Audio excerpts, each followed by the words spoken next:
Decisions.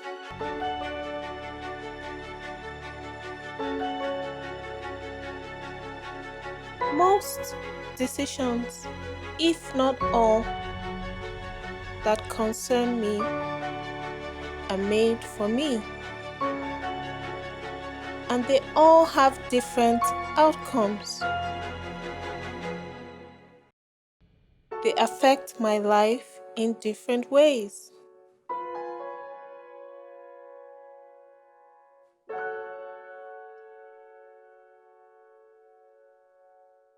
We've been engaging in the education sector for quite some time now as part of our core focus on improving service delivery. So our program is a flexible and adaptable program that looks at various issues from a governance lens. And one of the key issues we actually picked up was the issue of improvement in education, and specifically making sure that the systems, the structure, the processes that enables improvement in girls' education are in place. This could be at policy level, it could be organization, it could be human resources, and a whole lot of the structures and systems that enables for the functionality of the education sector. And so in doing that piece of work, helping to improve policy processes, budgeting, organizational structures, we discovered that there are issues in specific terms to girls' education, especially in the three states, the three core states where we work in Kano, Kaduna, and Jigawa. So there are inhibitions to girls' education. And so that's why there was a specific focus. Previously, we had a general outlook on improving education from a core governance lens. I must emphasize that this is from a core governance lens. So for instance, as a governance program, we probably won't be found doing classroom administration, doing subject matter issues, doing learning outcomes, but we focus mainly on those core governance issues that would be an inhibition to the effectiveness and the delivery of education. So our efforts was mainly focused around those issues, and we were able to pick up issues around barriers to girls' education. And then we thought we could do more by digging deeper. Our policies must respond to the reality on ground today. They have to be efficient, they have to be effective, and to react to the findings on the field. Our survey showed 6 major categories of barriers to girls' education. The first one is the physical barrier. These physical barriers consist of access itself. The girls do not have proper access to schools. They're afraid of going to schools in terms of distance, in terms of the threats that they're exposed to as they go to schools, threats of being kidnapped or being raped along the way. And then again, access in terms of the actual physical infrastructure that exists in these schools. A second category of barriers would be the economic barriers. These barriers are around the poverty structure that exists in the homes of many children trying to get to school today. The poverty is around user fees, around feeding in school, around even getting school supplies, around being able to have good quality education. Many parents cannot afford that. A third category of barriers that we found was the health cluster of barriers. By health, we're looking at water and sanitation. Poor toilet facilities exist in schools, and this is important for girls, particularly at certain times of the month. They need to have good hygiene practices. They need to have structures that preserve their dignity and their ability to remain a woman and to be able to study effectively under these circumstances. The fourth category of barriers that we have were the socioeconomic barriers, and many of these revolve around a culture which prioritizes marriage and domestic duties over education. Of course, this then means that Girls who are not able to go to school are found married off very early or involved in hawking, domestic chores, which ties back to the poverty matter. But the socioeconomic milieu continues to insist that education for girls is not very important. It doesn't fall on the priority list. The final category of barriers that we found were the barriers that were coming from the girls themselves.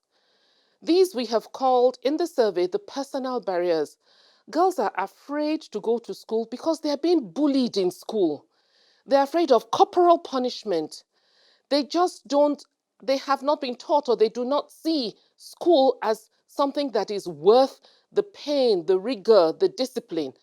And this is something that we all have to collectively, as a society, address, beginning with the policymakers who we are now asking to respond with policies that will address these barriers as have been identified by our survey. Before the COVID-19 pandemic in 2020, the barriers to enrollment and regular attendance was already high for girls, who constitute about 60% of the total out-of-school population, with the Northwest region having the highest number of girls that are not in school. This survey was conducted to understand the learning experiences of these girls and the fears and anxieties they face as a result of the COVID lockdown and insecurity. It also represents a snapshot of the current realities that girls face aged between 11 to 17 years, and it was also represented in their own voices. This survey happened across 3 states, Kano, Kaduna, and Jigawa, across 6 local governments per state, with a spread of 2 local governments per senatorial district. The only exception is in Kaduna South, where only 1 local government was covered as a result of security advisory. The school selected for this study was done in consultation with the state ministries of education, with a purposive spread of day, boarding, public, private, learning institutions, junior, senior secondary schools, all girls and gender-specific schools.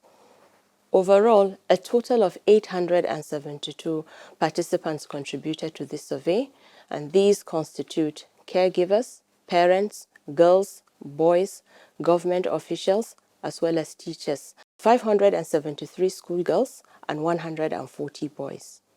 Government spending to education across the 3 states improved steadily from 2016.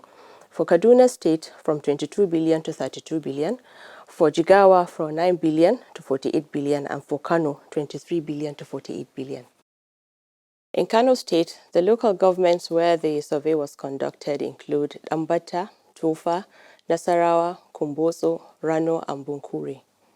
In Kano State, the total number of students that contributed to the survey are 234, 78% being girls and 22% being boys.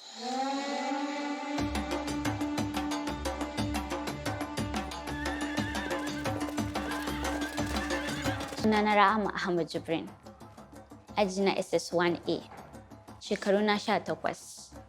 Bayan na kammala makaranta, ina son zama likita don in ringa taimakon al'umman garinmu da wanda ba sa iya taimakon kansu a lokacin da suke cikin wahala. Kafin lockdown da aka samu, da na zo na gida, to kafin lokacin ina zuwa makaranta sosai, ina son zuwa makaranta. Na dawo daga makaranta sai in je Islamiyya. A lokacin ina samun lokacin karatu in yi wannan. There's a lot of time da zan kawai in dauki littafi na, kuma a lokacin muna da activities da yawa da muke yi kafin lokacin, sai kawai aka yi mana lockdown. Da aka yi lockdown nan bana kowa yana gida, abun duk ya faci. Da sai in ci abinci sau 3 a rana in koshi, sai da lokacin ya zo sai kuma muna cin abinci 2 times a day. Wani lokacin ma ba ma samu that time.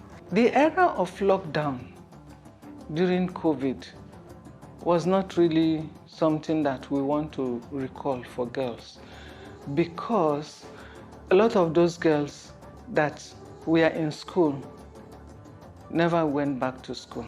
Matsalar da muka samu shine na absenteeism na yara, saboda kafin lokacin corona students ina muna da yara 1,135, amma lokacin corona gaskiya is hard mu sami yara 400 ma sun zo makaranta. Sunana Salama. shekara na 17. Ba na ma yin sana'an komai ni dai. To kuma ina cikin karatun nan dai JS3 kuma Allah ya kawo ma har aka shiga COVID-19. To kuma daga COVID-19 zama sai ya kankama a gida. Sannan kuma gaskiya na yi ƙoƙarin na koma makaranta. To rashin ƙarfi na mahaifina shi ya dakatar da ni gurin koma makaranta. Sakamakon tun da aka yi COVID-19 komai ma na harkar rayuwarmu mu dai ya tsaitsaya. A lokacin lockdown nan gaskiya akwai kawaye na da yawa da aka aurar da su kuma gaskiya ban ji daɗin haka ba. Akwai kawata Khadija muna tare muke zama da ita kuma tana da matukar kokari amma sai na ji cewa an ba da ita aure. Gaskiya ban ji daɗin abun ba saboda Khadija tana da kokari kuma na san da ta yi ci gaba da wannan karatu da za ta iya taimakawa da al'umma saboda ita ma tana son ta zama lauya don ta ringa taimakawa wanda ba su da bakin taimakawa kansu. When the school reopened, some of the students did not resume. Some resumed, but they are off and on because they now find a way to be getting a little sustenance by themselves and even helping the parents. Mamanmu tana gida ba ta samun fita ta yi sana'arta sai na fara sana'ar hannuna don in ringa taimakawa 'yan uwana da kuma taimakon kaina. An samu kowa baya sosai wallahi don ka duba yaran yanzu da suke talla wai sai sun fito tallafa za su sai da gidansu da yawa yaran da wallahi sai sun fito tallafa shi da gidansu domin ba su yi tallan ba wallahi abin gidan ba zai ciwo ba wasu su ne jarin gidan yara.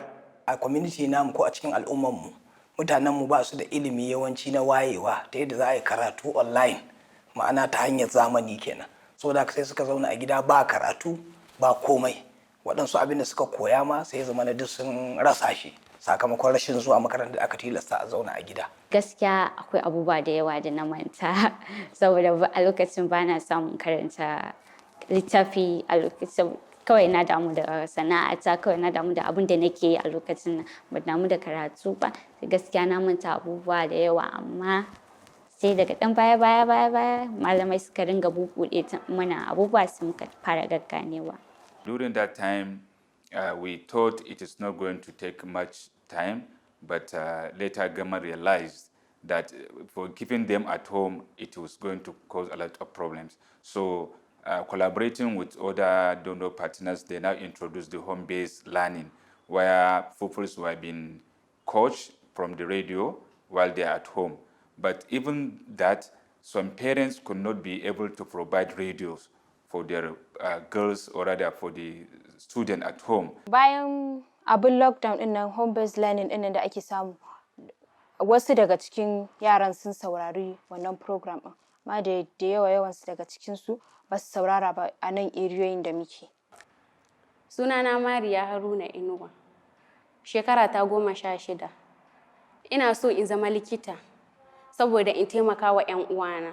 Musamman a yanzu cin zarafin da ake wa mata masu haihuwa in an kai su asibiti. Gaskiya lokacin kamun a saka lockdown muna zuwa chemist mu siya fact kuma in nan yayi tsada muna zuwa mu siya a wannan.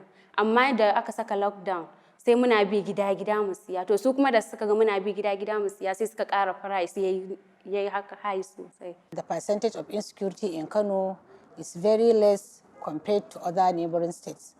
But in Kano, you know, the parents will be panic. For example, in Kano, most of our boarding schools were closed. We did that because of security alerts. If anything is happening in Katsina, it's just a few distance from Katsina to Kano. These boarding schools, majority are female schools. So definitely these children are at home. Akwai lokacin da aka samu matsala cewa an ɗauke one of our students, amma ba a school ba, a gidansu aka ɗauke ta. Don haka wannan ya sa yaran sun zama scared.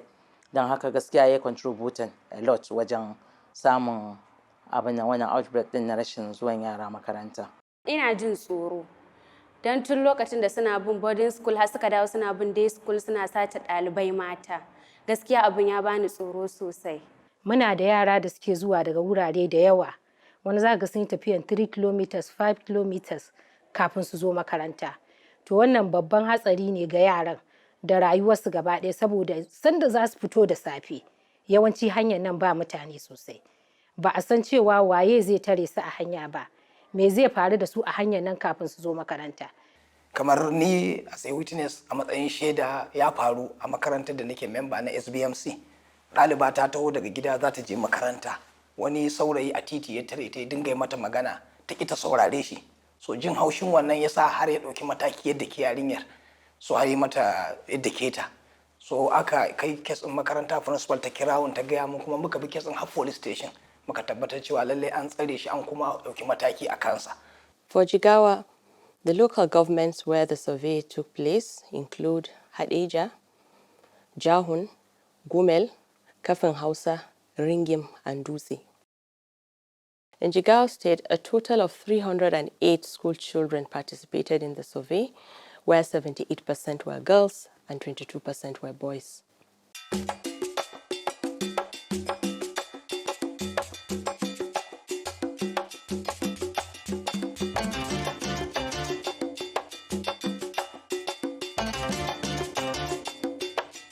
Sunana Khadija Musa Abdullahi.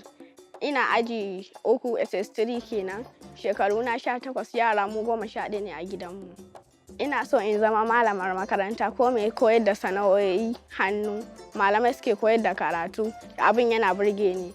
Gaskiya lokacin da aka sa wannan lockdown da aka yi a baya, mun samu takura, karatunmu ya yi baya, harkar sana'o'i ta yi ja baya, ba a fita kasuwa kamar yadda kamata yanzu. Kuma ilimi ma ba a yi sosai, dole sai ko ka zauna a gida, babu inda za ka je a koyar da kai a wani gurbi. COVID-19 ta taimaka da ƙarfin gaske wajen lalata ilimin 'ya'ya mata a Jigawa. Lokacin da ake lockdown ɗin wannan, Sawaba Radio suna wannan shirin na domin yara. Ana koya musu turanci, ana koya musu lissafi, kai har ma da ilimin kimiyya science ana koya musu. To matsalar wasu iyayen ba su damu da me ake koyawa ba, saboda haka ba su sa yaran sun saurara ba. To da suka dawo daga makaranta ko suka dawo makaranta kuma sai abin ya fi ƙarfinmu. Saboda idan yaro a ce akalla yana aji 2, in ka zo ka maimaita masa a wannan lokacin abin da kake a aji 2, ka zo ka maimaita masa, to fa sai ka dawo baya ya zama kamar ɗan aji 1. Saboda wannan lokacin da ya tsallake. Sukul kalanda ɗin mata Jigawa ta canja ga baki ɗaya. Wanda wataƙila za ku yi mamaki, kaga 'yan juniya ba su tafi siniya ba, 'yan firamare ba su tafi juniya ba. An cinye tam guda. It's very merciless. Just this single word describes the whole scenario because of the sudden appearance of the COVID, unexpected in every society across the globe, and because of the multifarious direction upon which is disrupted almost political, economic, education, and all social activities. During the lockdown, the cases were increases across the state. Even the neighboring states like Kano and Bauchi, they reported the cases to our facility. About 30% of our cases was increasing during COVID-19. Majority of the cases during Corona were reported to our facility from 0 to 12 years. The cases are rape cases. We have only 1 SAC center across the state, and we have 27 local government across the state. And this center, it is not enough to treat the cases across the state.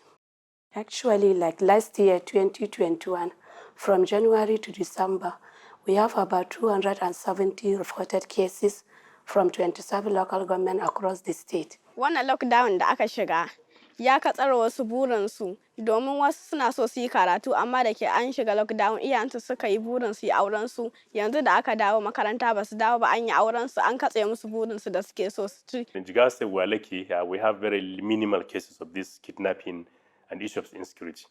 But at the same time, you know, there is this myopic fear almost all everywhere. People are afraid of traveling, people are afraid of moving, even in your house, in your bedroom, you are afraid of the uncertainties. So I think this psychological trauma is the principal factor that has been affecting our system. School safety shine a kula da rayuwar yara physically da otherwise. Shine nan ina nufin school safety ya zama da makarantar nan an yi fencing ɗinta. Na biyu, an sa mata security light.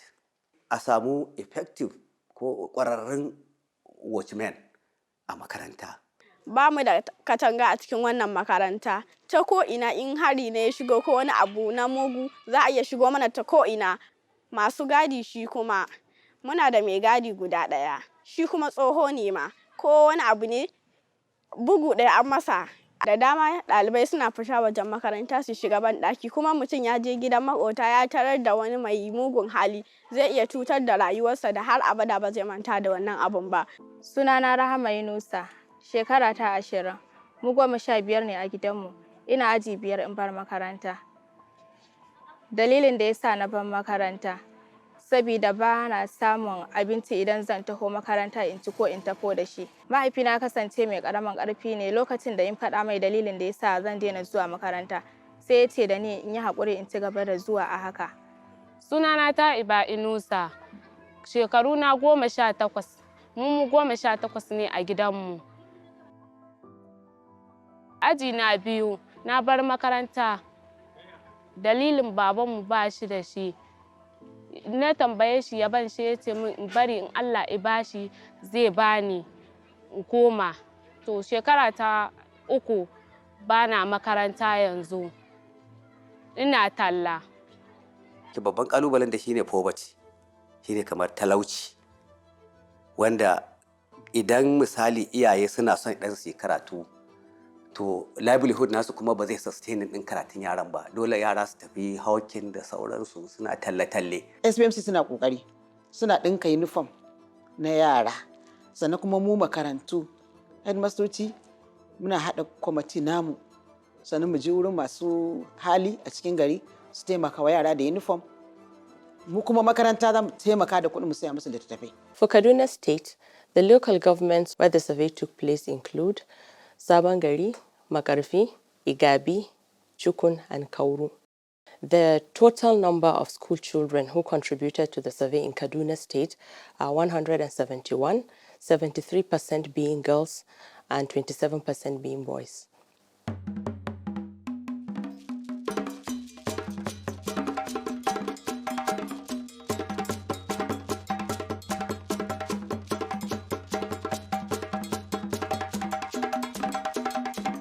Sunana Rabi'atu Muhammad, shekara na 16, ina JS3 Kaduna Capital School.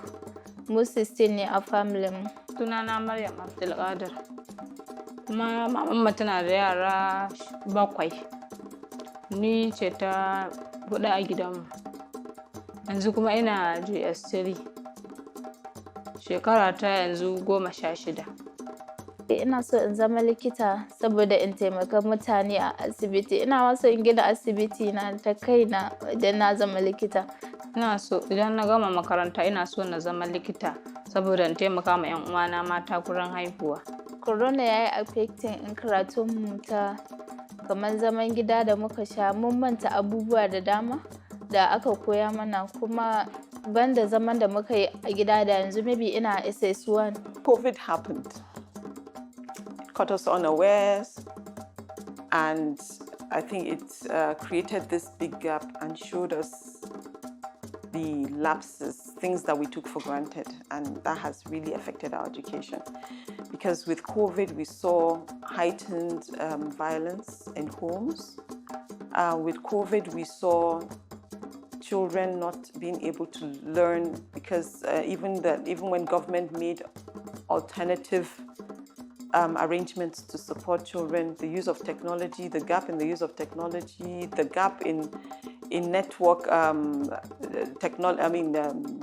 telecommunication reach, the remoteness of our communities became more glaring, and the fact that the gap between the private and the public schools became more and more glaring. Da aka dawo makaranta bayan mun yi zaman gida na corona, da yawa ƙawaye na wasu ba su dawo ba, ban gansu ba. Wasu an ce an musu aure, wasu kuma ba za su iya biyan school fees ɗin bane ko ai. Maybe, amma da yawansu ba su dawo ba gaskiya. Illan da corona ta min har ba na so in kira sunanta in ba dan da aka faɗa ba. Ya tauye 'ya'yana a wajen karatu. Saboda gaba ɗaya taimakon da nake samu in musu ma ba halin da zan musu. Sai ya kawo yaran ma makarantar ya zo ya gagara. Na zube su a gida, zaman gida a gurin yaro ba daɗi da uwa. Tun ina samun abin da zan tallafe su. To wannan shiga halin ha'ula'i da muka yi ya kasance duk wani taimako da zan iya ma 'ya'yana bana musu. Sai ya kai kawai na zuba yaran a gida kullum sai dai in ta suyan zuciyan rashin karatunsu. Kafin coronavirus ina zuwa makaranta bana samun lokacin duk da zan yi wasu abubuwa, amma lokacin da coronavirus ta zo ba aikin yi nakan yi fulawa da ƙunshi don in taimaka wa kanmu mu ci abinci. We know COVID has really affected livelihoods. It has really affected the level of household, income generation, what have you. So that also has really slowed down, the number of children that the parents can take to school in some level. But thankfully in Kaduna, that economic issue is no longer as critical as it was before. Kaduna had the longest closure of all the states, so it really affected the education in Kaduna State. But as I said, under BESDA we place more emphasis on girl child. Even the reward system is skewed towards, if we bring in a girl out of school, a girl to the school, we get $100. For boys, we get $80. We came up with an approach to ensure that the learning has not fully been truncated through the use of the media, that's the radio programs, the television, so that we reach out, to as many of these children as we can while the lockdown was on. Kaduna is one of states that has the highest cases of this insecurity, ranging from kidnapping, banditry, religious crisis, and so many other things. And that actually affects the girl child education, because some parents feel their children are no longer safe, especially schools that are bordering other states that are not within the metropolis.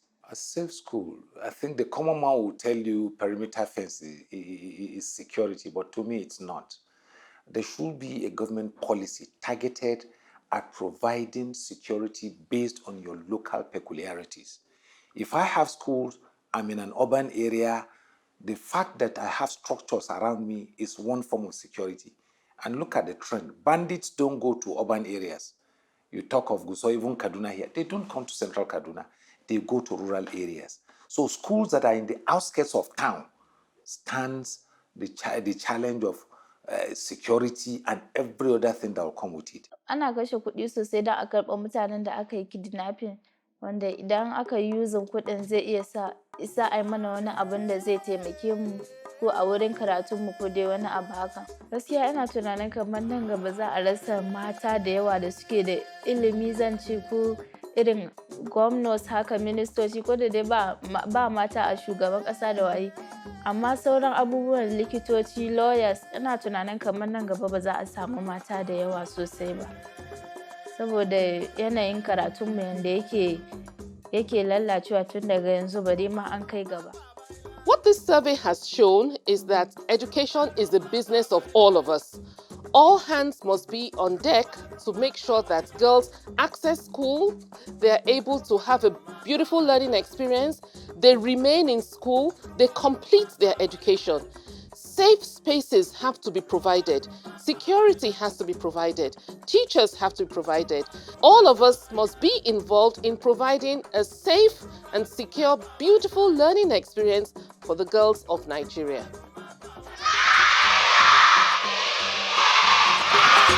Thank you.